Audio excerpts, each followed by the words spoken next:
What's happening, my people? So, it's Game of Thrones time. And this is episode 2, season 8. And the name of it is just basically like episode 2. It doesn't really have a name to it.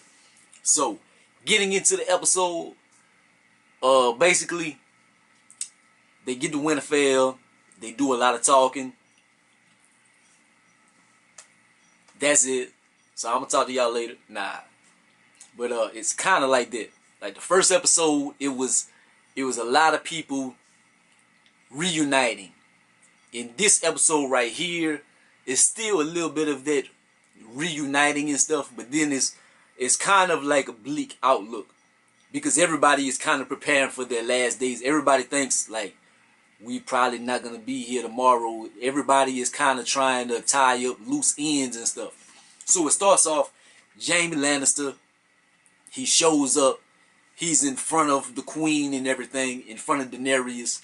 And she like, why should I not kill you now? When I was younger, my brother used to tell me stories about the Kingslayer and how we gonna kill him if we ever get back to him and stuff. Jaime has been a dick. He has did some bad things in his life, loving his sister and stuff. But as far as his moniker as the Kingslayer, and should we hold that against him? And should Daenerys be so mad about it? Like, yeah, that's her father. That was her father or something. But then again, he also was the Mad King. And he was burning everything down. Like, Jaime was his right-hand man. But, man, he had to kill the king. Like, the king had to die. Like, he was the Mad King. So she's crying about you killed the Mad King and saved the whole place or whatever. But then that rose their family into power and doing this. So it could be looked at as selfish means or whatever. And at the end of the day, it's a father. And in these days, like we noticed that on the show, your lineage, your people, that is law. Like my house is my house and I don't care what we do. Fuck the rest of y'all. So that seems the way it is. And I think the only thing saved him was Brianna Tara, whatever. She vouches for him because she had him prisoner back in the days, but he wound up saving it. He lost his hand in the meantime. She had the bear.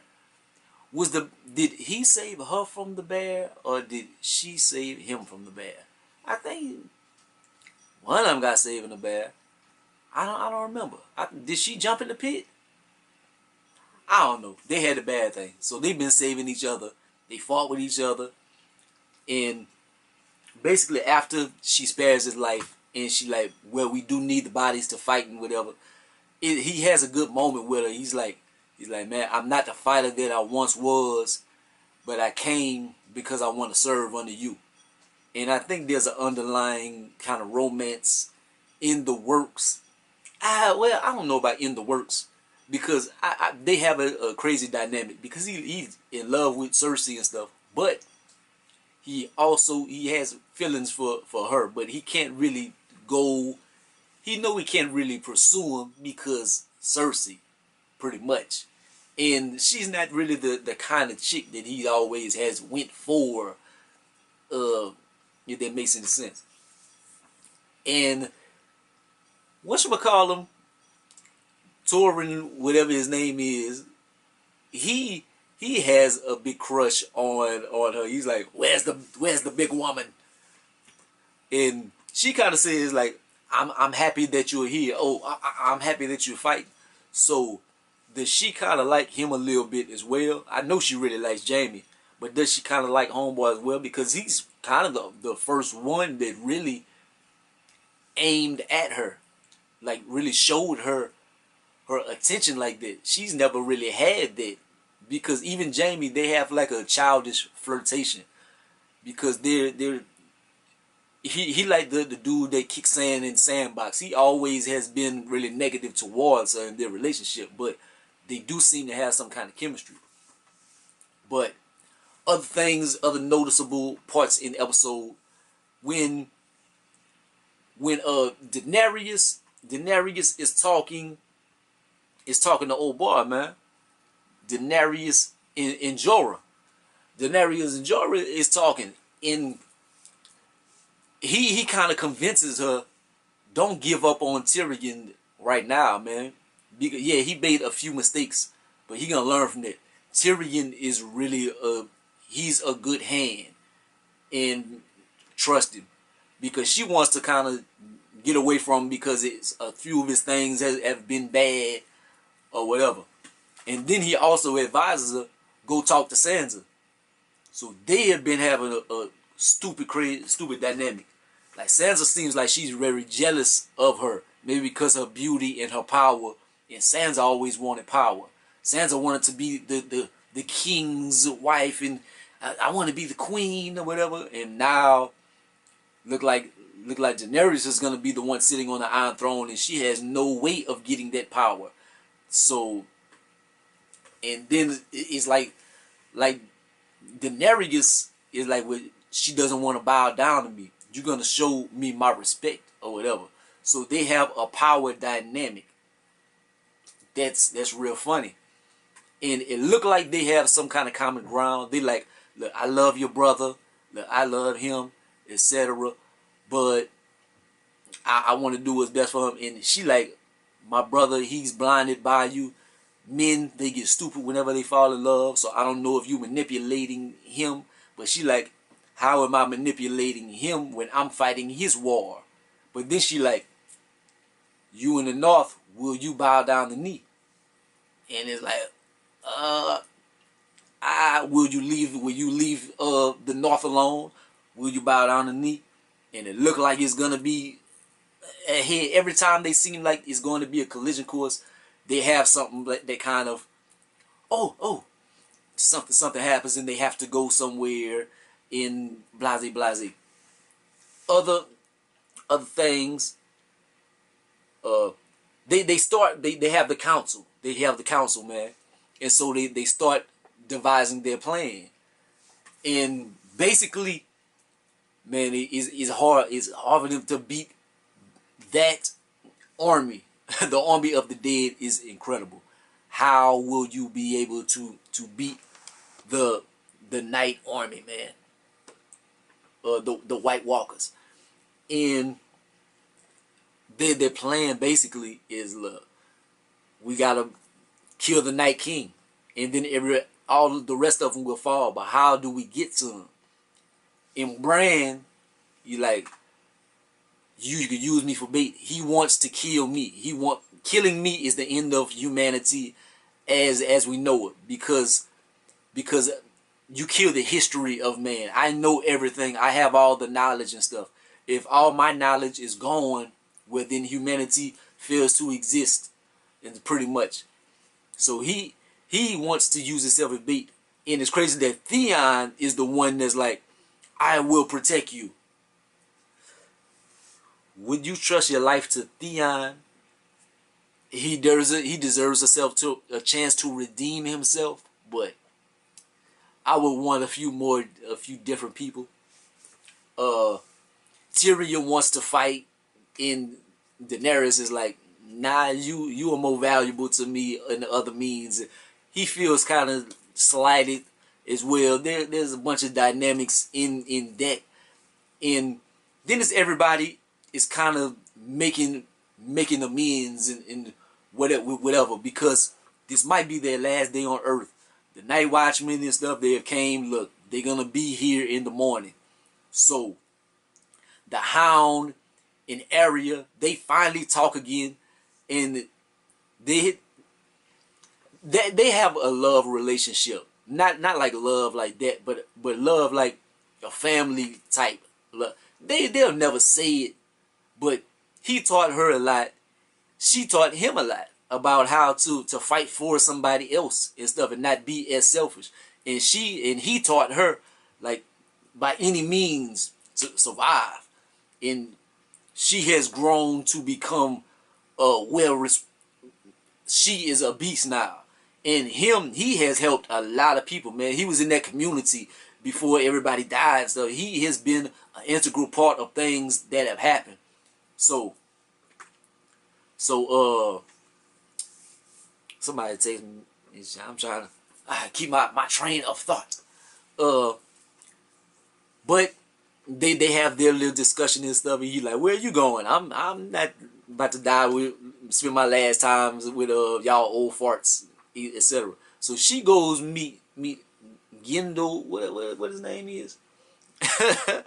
She goes and meets Gendry, and she like, how many girls have you been with, etc. Look, basically, look, this might be our last day. Look, I kind of have a crush on you, and she's the kind of female. She's a take charge kind of girl. She's assertive. She like, look, we're gonna do this.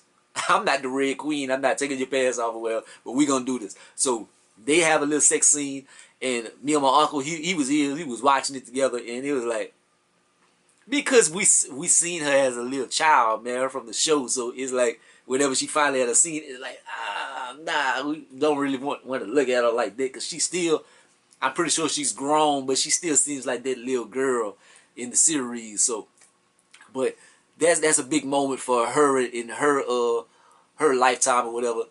And it was nice earlier on in the episode whenever he didn't want to make her weapon. He like making everybody else weapon. I'll get to it. He don't think that she knows what she knows. He has been away. He went on his journey. She went on her journey, and then she show him like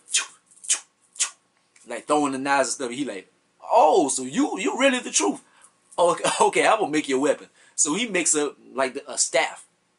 And as you know, whenever she was with the faceless ones and whatever, and that's what she was training with.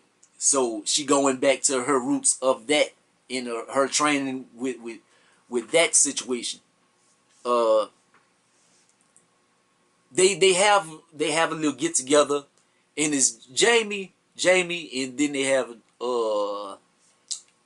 what's his name? Tormund. Jamie and Tormund and stuff.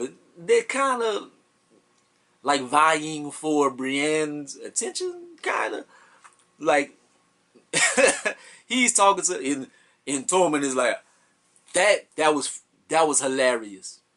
They called me giant, whatever, because I killed a giant at 10, and then I was nursed on the teat of the giant for 3 months, and that's why I'm so big and strong. That was hilarious. And basically, I know people like that in person. He's trying to impress Brienne in whatever means, and he takes the he look crazy. And Jamie is like just pretty boy. He laid back like, okay, look, I got one up on you. Lady Brienne, you should be a knight. I can knight you. I'm a knight. Fuck the rules and whatever. I'm a knight you. I'm not gonna lie. I was watching with my uncle and stuff, so I had like chills right there, because we have grown with these characters. We have seen them for years and stuff. If I was watching this by myself, I probably would have shed one. I was like, oh, she wanted that so bad, and then the person that gave it to her, like, she is enamored by him. She really respects Jamie, even if I'm pretty sure it's love, but if it's not love, she really respects Jamie because he's a knight and he was the King Slayer and stuff. That is what she wanted to be. Not necessarily the King Slayer, but she wanted to be a knight all her life. They told her to be a lady and stuff, and nobody wanted to marry her, and this and that, her daddy and them, but she knew what she wanted to be, and she finally got it. Right before things go to hell, she has became a knight. So that was a beautiful moment. Another good moment, Jorah and Sam. And so Sam gives Jorah his family's sword. So he gets Valyrian steel again. And if you know, Jon Snow's sword comes from Jorah's daddy. But Jorah's daddy said that he was unworthy and stuff. So look, Jon Snow, I want you to have this sword. Jon Snow tried to give it to him a different time in the series, but he was like, nah, you deserve it. So it's good for him to feel like, it's like Thor in Mjolnir, and he feels worthy again. So now he finally gets a Valyrian steel sword. And then now that is very necessary right now, because they need that to be able to kill the White Walkers and stuff. So he's going to be a key element in this. Even though everybody has Dragon Glass now, but having that Valyrian steel is a big thing. And he's such a key component of the I was about to say The Walking Dead, of the Game of Thrones series, and to see him get his sword back, it's a beautiful moment. And I'm trying not to leave anything out. I'm pretty sure that there's some stuff. I seen Grey Worm and Homegirl had a little moment. It's not a big thing, but like I have a bad feeling like Grey Worm might be one to fall and then be a commander in the Night King army or whatever. I'm hoping I'm not being too pessimistic and stuff. So I hope that doesn't necessarily happen. In the end of the episode, we see Jon Snow finally tells Daenerys, like, they're in the tombs and she's asking about certain people, and he tells a story. He's like, your uncle did not rape her. They got married. They had a son. I'm the son. And so she's putting it together. She's like, so that means you're the rightful king. You're the rightful heir to the throne. And she doesn't want to give that power up. So she like, they could be lying. So your best friend and your brother says this. So basically what she's saying is, are you trying to take my power? And it looked like it's just like whenever she was talking to the sister, whenever she was talking to Sansa.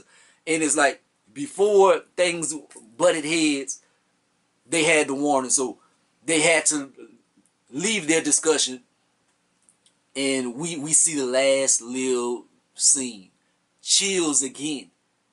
Like, the Night Watchmen, the Night Army is coming. The White Walkers are coming. And that's all we see at the end of the episode, man. And I seen the preview for the next episode. It looked like we finally gonna see some action. So that's gonna be a good thing. I hope the episode started getting longer. That would be great. But it was another good episode, but we ready for the shit to hit the fan. And so I'm happy. I'm so happy Game of Thrones is back, but I'm ready to see. But I know I'm gonna be sad. I'm gonna be shocked. Gonna have all kind of emotions with our favorite characters gonna be dying and stuff. I know they're gonna have big deaths and stuff. So we'll see how this gonna go. But man, like, comment, subscribe. Gonna be the greatest of the most hated. Peace out. I know I'm gonna be mad because I know I missed something. They had something that I wanted to say, and peace out.